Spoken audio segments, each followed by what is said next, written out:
To explain ergativity. Yeah, a lot of people have a hard time with ergativity, but once you get it, it makes a lot of sense. So the best way I think of to explain it is that we're all used to English and languages like English that are nominative systems. So in that language, when you have a transitive sentence, you would say something like, she saw her. So we have two forms of the feminine pronoun, she and her, and they're very different, but they mean the same thing, but one is the subject and one is the object, so she likes her.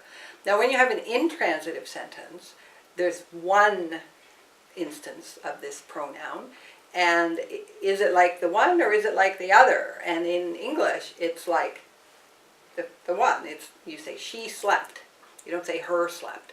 So you've got she and her and she. In an ergative language, if English was an ergative language, we would say something like, she saw her, and then we would also say, her slept. So the subject of an intransitive verb has the same form as the object of a transitive verb in an ergative language, whereas in a nominative language, the subject of an intransitive verb has the same form as the subject of a transitive.